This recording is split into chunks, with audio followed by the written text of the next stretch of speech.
ጤና ይስጥልን እንደምን ሰነበታችሁ ለቱ ሰኔ 11 ቀን 2017 ዓ.ም ከለንደን ጸዳል ኢትዮጵያ ኔትወርክ አበይት ዜናዎችን አሁን ይዘንላችሁ እንቀርባለን አብራችሁን ቆዩ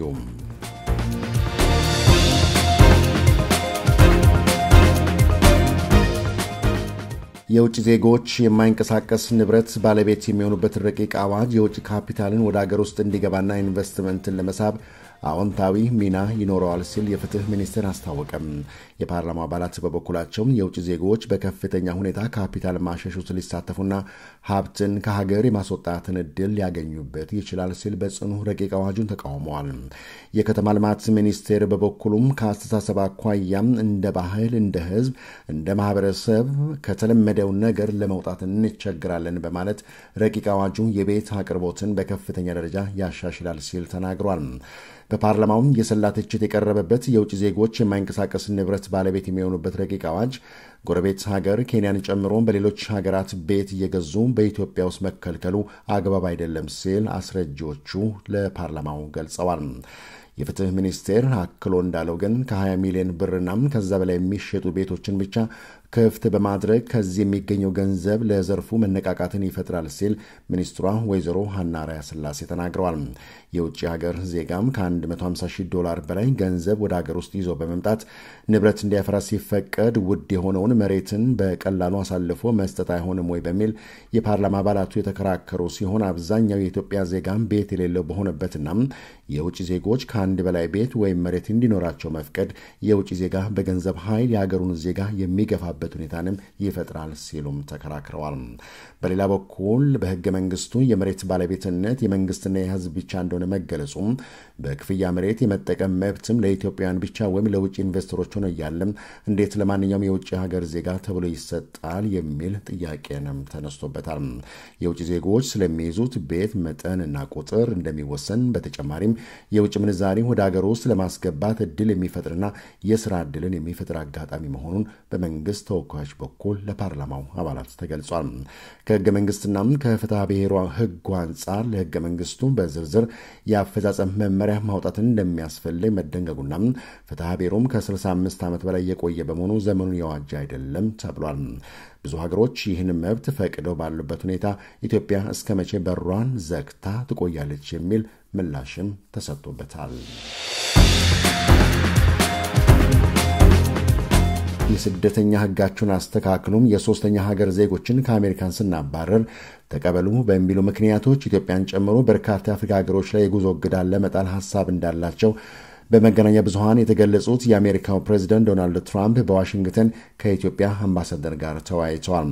የውይይቱ ዓላማ ምን እንደሆነ ባልተገለጸበት የኢትዮጵያ አምባሳደር ብናልፍ አንዱዓለም ፕሬዝዳንት ዶናልድ ትራምፕና የውጭ ጉዳይ ሚኒስትሩ ማርኮ ሩቢዮ መሆናቸውን በአሜሪካን የኢትዮጵያ ኤምባሲ በማህበራዊ ትስስር ገጹ ላይ አስታውቋል። ነጩ ቤተ መንግስት የተካሄደው ውይይት የኢትዮጵያና የአሜሪካን ዲፕሎማሲያዊ ግንኙነት የረጅም ዘመን መሆኑን የሚያንጸባርቅ አቀባበል በተደረገበት በቀጣይ ለሚደረጉ ውይይቶች በር ከፋች ነው ተብሏል።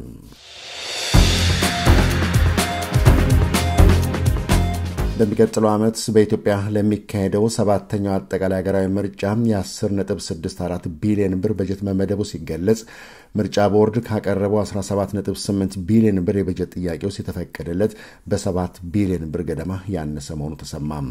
ምቹና አስቻይ ሁኔታዎች ካሉ በሚቀጥለው ዓመት ምርጫ አካሄዳለሁ በማለት ዝግጅቱን የጀመረው ምርጫ ቦርድ የጸጥታ ችግሮች ባሉባቸው አካባቢዎች ፕሮግራም እየወጣም ፈቃጅ ሁኔታዎችንም እየተከተለ ምርጫ ለማድረግ እቅድ መያዙንም አመልክቷል።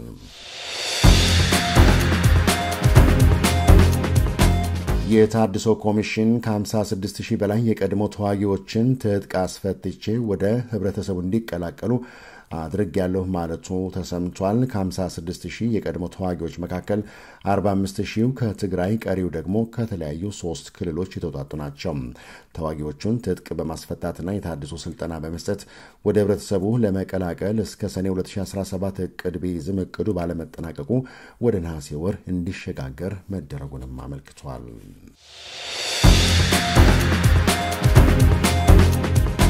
የኢትዮጵያ አየር መንገድ ወደ ህንድ አዲስ የበረራ መስመር ሲጀምር ወደ መካከለኛው ምስራቅ እስራኤል፣ ኦማን፣ ኢራን ቤይሩት የሚያደርገውን በረራ ለተወሰነ ጊዜ ማቋረጡን ዋና ስራ አስፈጻሚ ተናገሩ። ወደ መካከለኛው ምስራቅ የሚደረገው በረራን ያቆሙበት ምክንያት ከእስራኤል ኢራን ግጭት ጋር በተያያዘ መሆኑን ዋና ስራ አስፈጻሚው አመልክተው የመንገደኞች ሕይወት አደጋ ላይ እንዳይወድቅ የተወሰደ ወሳኝ እርምጃ ነው ብለዋል። ችግሮቹ ሲፈቱ ወደ ቀደመው በረራው እንደሚመለስም አክለው ገልጸዋል። እንግዲህ በእስራኤልና በኢራን መካከል አሁን ግጭት አለ። ግጭት ያለበት ቦታ ሲኖር ያው ለመንገደኞች ደህንነት አመቺ ስለማይሆን በየጊዜው በደንብ እየገመገምን ግጭቱ አደገኛ ሲሆን በረራ እናቆማለን። በዚህም ምክንያት ለምሳሌ አሁን ቴልአቪቭ ለአጭር ጊዜ አቁመናል፣ አማን ለአጭር ጊዜ አቁመናል፣ ቤይሩት ለአጭር ጊዜ አቁመናል። ግን ሁኔታዎቹ ይሄ ነገር ግጭቱ እየቀነሰ ይሄዳል ብለን እናስባለን። ግጭቱ ሲቀንስ እንደገና በረራ እንጀምራለን። ህንድ ውስጥ 1.4 ቢሊዮን ህዝብ አለ። ህንዶች ብዙ የተማሩ ናቸው፣ ያመርታሉ፣ የኢንዱስትሪያል ውጤቶች ያመርታሉ፣ በየሀገሩ ኤክስፖርት ያደርጋሉ። ህንዶች ብዙ የዓለም አቀፍ ድርጅቶች ውስጥ ይሰራሉ። ህንዶች በየሀገሩ በተለይም አፍሪካ ብዙ ቦታ ላይ ኢንቨስትመንት አላቸው። ስለዚህ ህንዶች ብዙ ትራቭል ያደርጋሉ፣ ብዙ ይጓዛሉ። በዚህ ምክንያት የኢትዮጵያ አየር መንገድ ወደ ህንድ የሚያደርገው በረራ በርካታ ነበር። አሁን ደግሞ ሃይድራባድን እንደ ተጨማሪ መዳረሻ አድርገን ከፍተናል። ዋናው ምክንያት ሃይድራባድ ትልቅ ከተማ ናት። 15 ሚሊዮን ህዝብ በላይ ይኖርባታል። የኢንዱስትሪ ከተማ ናት። የቴክኖሎጂ ከተማ ናት። ብዙ የአይቲ እቃዎች ይመረታሉ፣ ሶፍትዌርም ሃርድዌርም። ስለዚህ ለካርጎም ለመንገደኛ ትራቭል ወይም ጉዞ ብዙ ፍላጎት ያለባት ሀገር ስለሆነች በጥናት ላይ ተመርኩዘን ነው የመረጥናል። ብሔራዊ የምክክር ኮሚሽኑ በትግራይ ክልል አጀንዳ ለማሰባሰብ ከ500 በላይ ሰዎችን ወደ ትግራይ ለመላክ መዘጋጀቱን አስታወቀም። ከክልሉ ጊዜያዊ አስተዳደር ከአራቱም ዩኒቨርሲቲዎችና ከምሁራን ጋር መወያየቱን የገለጸው ኮሚሽኑ በሐምሌ ወር ሙሉ በሙሉ አጀንዳ የማሰባሰብ ስራውን እንደሚጀምር አስታውቋል። አሁን የትግራይ ክልል ባለበት ሁኔታ አጀንዳ ለማሰባሰብ ይቻላል ወይ በሚል ለተነሳው ጥያቄ የኮሚሽኑ የስራ ኃላፊዎች አጀንዳ ለማሰባሰብ እንቅፋት የሚሆን ምንም ነገር የለም ብለዋል። ግጭት፣ ጦርነትና ሰላም ማጣት በብዙ የፈተነውን ክልል መሆኑን ያመላከቱ አንዳንድ ወገኖች አሁን ያለው ሰላም ለዚህ እንቅፋት እንደማይሆን ገልጸው እንዴት አጀንዳ ይሰባሰባል በሚለው ጉዳይ ላይ ግን በጥልቀት መነጋገር እንደሚገባም ገልጸዋል።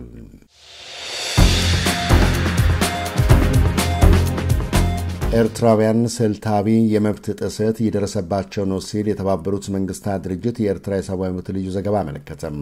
3.5 ሚሊዮን ገደማም ህዝብ ያላት ኤርትራ በዓለም ላይ ከመብት ጋር በተያያዘ ይፋ በሚደረጉ መመዘኛዎች ሁሉ የመጨረሻ ቦታ ላይ እንደምትገኝ ድንበር የለሹ የጋዜጠኞች ቡድን በበኩሉ በሰብአዊ መብት ልማት ከ175 ሀገሮች 175ኛ ደረጃ ላይ እንደምትገኝ በሪፖርቱ አውስቷል።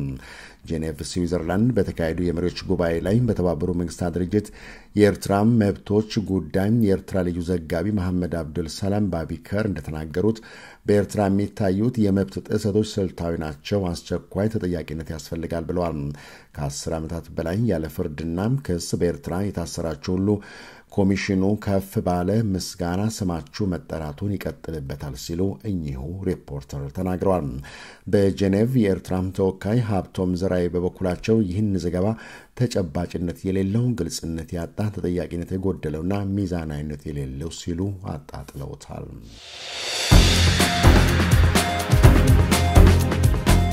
በኢራን ላይ ትዕግስታችን እያለቀ ነው ሲሉ የአሜሪካው ፕሬዝዳንት ዶናልድ ትራምፕ መናገራቸው ብዙዎችን እያስገረመ ነው።